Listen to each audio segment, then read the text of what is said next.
बिस्मिल्लाहिर्रहमानिर्रहीम अस्सलाम वालेकुम। ग्लोबल वीज़ा टिप्स के साथ मैं हूं बैरिस्टर मियां आमिर अली।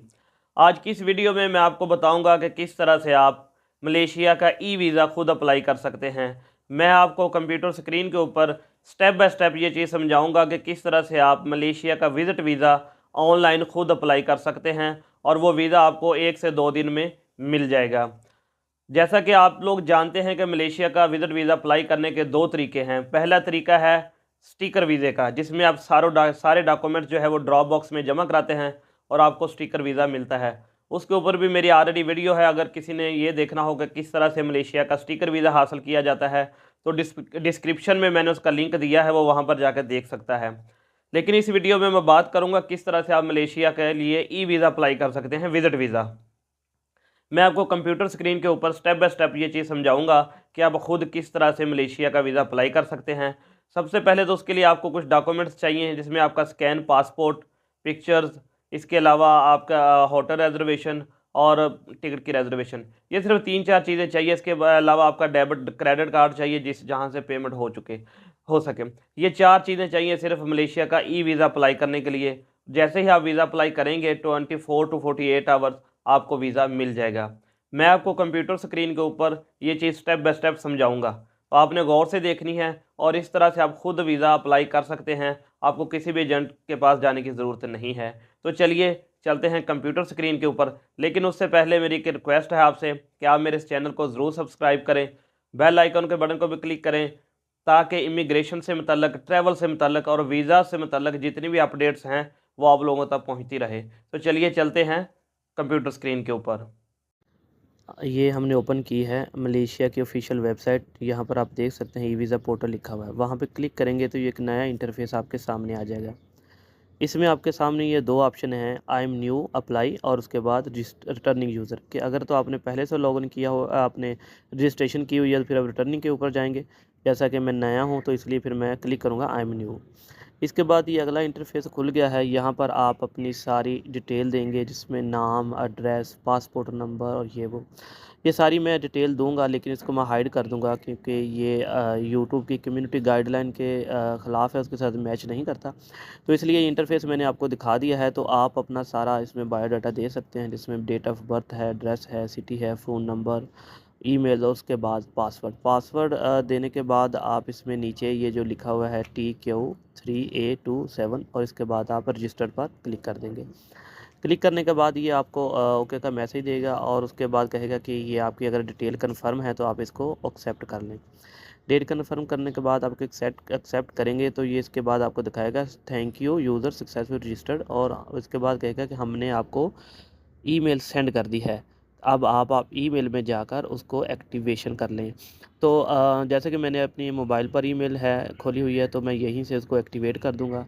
तो जब ये ईमेल सेंड हो जाए तो उसके बाद आपने अपनी ईमेल में जाना है और वहाँ से आपने एक्टिवेट उस लिंक को कर देना है। जैसे ही आप उस लिंक के ऊपर क्लिक करेंगे तो एक्टिवेट हो जाएगा। उसके बाद हमने यहाँ पर दोबारा आ जाना है और रिटर्निंग यूज़र के ऊपर हमने क्लिक कर देना है। इसके बाद हमने जो ईमेल दिया था वो देंगे, पासवर्ड देंगे और उसके बाद ये नीचे जो कैप्चा है जैसे लिखा हुआ है 3QTQ और जो मुकम्मल है वो देने के बाद ये ओके करेंगे तो ये हमारे पास इंटरफेस खुल गया है। अब यहाँ से जो हम हैं वो अपना ई वीज़ा अप्लाई करेंगे। जैसा कि आप देख सकते हैं ये साइड पर लिखा हुआ है अप्लाई नाउ। तो अप्लाई नाउ के ऊपर जैसे ही हम क्लिक करेंगे तो हमारी एप्लीकेशन जो स्टार्ट हो जाएगी। अब ये जब अब इसके ऊपर क्लिक करेंगे तो ये आपको बताएगा ये थोड़ी सी इंफॉर्मेशन के इस दिन हॉलीडेज़ हैं तो इसलिए डिले हो सकता है, तो ये सारी चीज़ें। लेकिन इसका कुछ नहीं, इसके बाद आपने इसको प्रोसीड कर देना है तो आपके पास नेक्स्ट इंटरफेस आएगा। यहाँ पे मुख्तलिफ़ वीज़ाज़ की कैटेगरीज़ हैं, जिसमें हमने टूरिस्ट पे क्लिक करना है, स्टूडेंट भी है, इसके दूसरी चीज़ें भी हैं, लेकिन आपने ये जो पहली ऑप्शन है स्टूडेंट, इसके ऊपर क्लिक करना है और उसके बाद आपने इसको प्रोसीड कर देना है। प्रोसीड जैसे ही हम प्रोसीड के ऊपर क्लिक करेंगे तो इसके बाद ये इसने नेक्स्ट इंटरफेस ले आया है। तो यहाँ पर देखें ये कह रहा है कि अपनी तस्वीर जो है वो अपलोड करें और आपकी तस्वीर जो है वो मैक्सिमम 2 MB की होनी चाहिए। अगर आपके पास तस्वीर जो है उसकी ज़्यादा में है तो आप ऑनलाइन जाके उसको 2 MB तक ला सकते हैं। इसके ऊपर अगर आप क्लिक करें तो इसने सारी डिटेल दी हुई है किस तरह से आपने तस्वीर लगानी है। मैं एक आपको ये डमी तस्वीर लगा के भी दिखा दूँगा। इसके साथ ये देखिए इसने पासपोर्ट के लिए भी बताया हुआ है कि इस तरह से स्कैन करके 2 MB की पासपोर्ट की तस्वीर लगानी है। नीचे ये कुछ ऑप्शन हैं जहाँ पर आप अपनी जो एयरप्लेन की टिकट है वो अपलोड करेंगे, रिज़र्वेशन, उसके बाद होटल की रिज़र्वेशन करेंगे और उसके बाद आप बैंक स्टेटमेंट, ठीक है। ये 3 डॉक्यूमेंट्स मेन है। उसके बाद नीचे है आपका आईडी कार्ड, वो भी आप जो है वो फ्रंट और बैक उसकी अपलोड करेंगे। तो ये 4 डॉक्यूमेंट्स जो हैं ये आपने अपलोड कर देने हैं। तो एक चीज़ का ख्याल रखिएगा कि ये आपके बिल्कुल क्लियर स्कैन डॉक्यूमेंट्स हों और ये होटल की बुकिंग और वो जो दूसरी है एयरप्लेन की टिकट की, तो वो तो आपको PDF में मिलेगी। तो दूसरी जो है वो अपने बैंक स्टेटमेंट और आईडी कार्ड आपने अच्छे से स्कैन करके यहाँ पर अपलोड कर देना है। नीचे अगर आप जाएँ तो उसने बताया हुआ है कि किस तरह से आपने पासपोर्ट अपलोड करना है और फिर उसके बाद दूसरी डिटेल है जिसमें आपका एड्रेस है, पासपोर्ट की एक्सपायरी है, ये सारी छोटी-छोटी फ़ॉर्मेलिटीज़ है। जहाँ-जहाँ पे ये रेड स्टार्स लगे हुए हैं ये आपने इन्फॉर्मेशन ज़रूर देनी है। ये इन्फॉर्मेशन कंप्लीट करने के बाद जो है फिर हम अगली ऑप्शन पर जाएँगे।